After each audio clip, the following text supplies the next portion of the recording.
In this example, we're going to use for loop to find the values greater than the threshold value in a vector. For this example, we can just modify the file we just created before, the find_while.m. So we open it up, and if we look at the descriptions, it will be almost the same, except we'll change the file name as find_for. Okay. And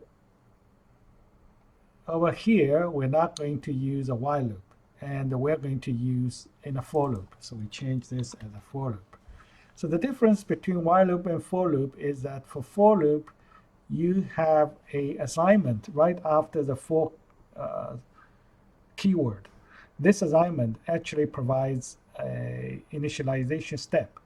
And at this point, since it's iterated through the vector x, and there's no need to index the x. And that's why we don't need this II as the index. And we just delete that.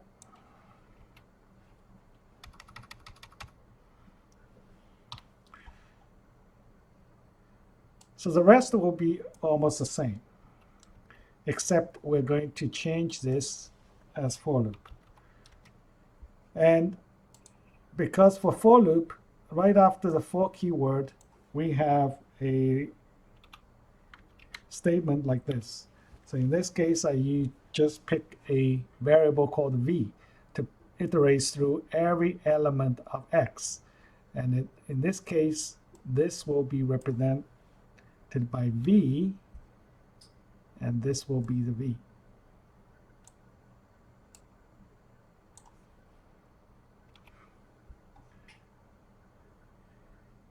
And the rest will be exactly the same thing. So let's save it. We save as.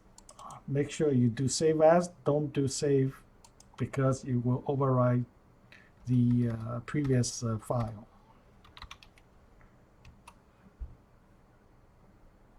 Okay, it's done. So let's give it a test.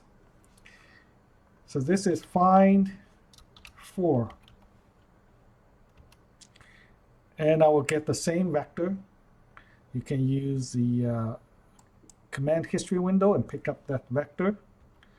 And you pick up the same threshold and hit enter. Well, obviously there's an error here. That's fine, because we just made the modification from the previous script. There's always some places we forgot to change, but in this case, it's actually this statement. And since we use a for loop, there's no need to use the II as the variable to index the x vector. So we just delete it. So we save it again and give it a try.